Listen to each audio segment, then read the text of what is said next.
Hello and welcome into another video from Old 83. Today we're going to go over what's in my fire kit from a bug out bag. Let's check it out.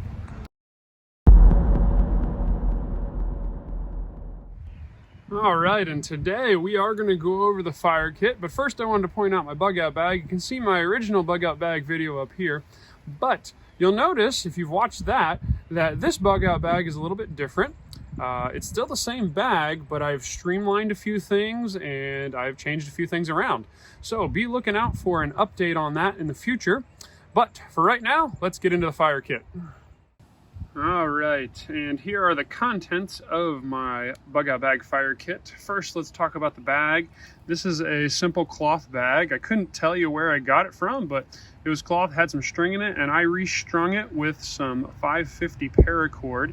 And this allows me to cinch it down, and then I just wrap it around and pull it through, and it kind of keeps the top tight. I don't really need it much more than that, but it's just a bag, nothing big there. And probably the core of any fire kit is going to be your lighters. Now, this is a Bic lighter, and Bic lighters are going to be very good quality. They're going to really throw a good flame. So they're great. I try and at least have one high quality lighter, and then I have another lighter. This is a cheapo Walmart one, and this one has, right here you can see it has a little switch that is going to allow you to change the flame height. So right now it's on the minimum. Let's see if we can get that to light. You can kind of see that. Not too bad. And then if I crank it up, it throws, a little windy out here, but you can see a lot more flame. So that's cool. I have had these fail on me. I've never really had the Bics fail on me, but 2 is 1 and 1 is none, especially in a bug out bag situation where you would need it. So you want to make sure you have 2 of those lighters. They're going to be your primary way to make flame, and they can keep that flame extended for a certain period of time. And another cool thing about the lighters is you can actually take the housing off, and the metal housing right here, and you can use that flint if you were to run out of fuel, and you can use that to start a fire. It is very difficult. Survival Dispatch did a video on that. You can check that out. Just search for Survival Dispatch and lighter without fuel or something like that in the keyword, and you should be able to find that video from them. And then moving on from there, I'm going to take a look at this. This is not ground cumin. This is some of my Jute Tender. And this is that stuff that's covered in wax. So it's Jute Tender dipped in wax and cut to length, and just shoved a bunch of those in my bottle here. You can check out my video on this where I showed you exactly how this works. But this is great because it can light even when it's wet, and it'll sustain a flame for a good long while. And it's cheap, easy to make. So this is my primary source of tinder. And then to back up my Jute Tinder, I have some wet fire. These are fire starter tinder where you just make them shaved, and they're gonna light in wet conditions as well. I used commercial wet fire as a backup to the homemade stuff. This stuff works great, but if for some reason I'd have trouble, this should give me a lot longer burn time, a little bit better fire starting. So this can help in a little bit worse conditions, and it's kind of a backup to that. And along the lines of 2 is 1, 1 is none, I have 3 ways to start fire, and this is a fire steel. This is from Light My Fire. This is Swedish fire steel. So supposedly it's a little bit better than regular fire steel, and it'll throw a pretty solid spark. And I love it. It works great, and it works especially good with the Jute Tender.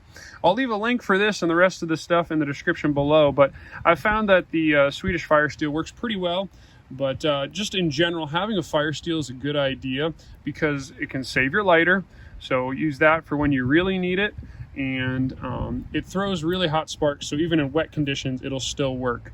You'll notice I don't have any matches in here because I feel like those are just not as good of a way to start fire. So that's why I have the fire steel and the lighters.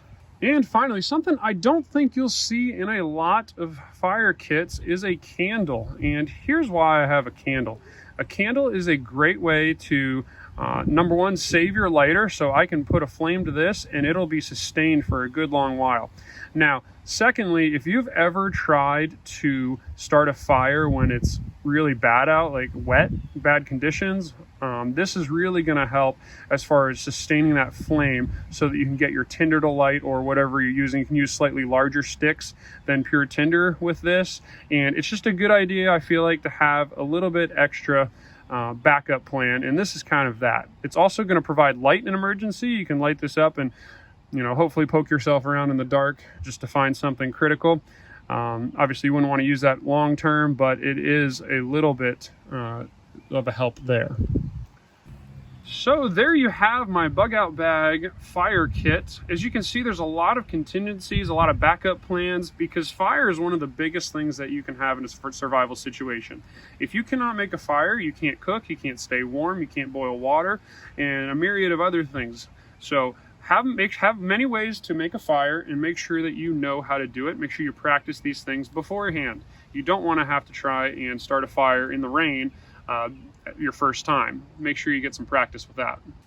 Well, thank you for watching this video on a bug out bag fire kit. Hope it gives you some great ideas. Go ahead and leave some comments down below and I will check those out. I'm here to learn just as much as I am to show you guys some stuff that I've learned. So hopefully we can learn from each other through those comments. And I will leave some links in the description below for some of these items. You can go through those links and use those to purchase these if you like. Helps to support the channel just a little bit.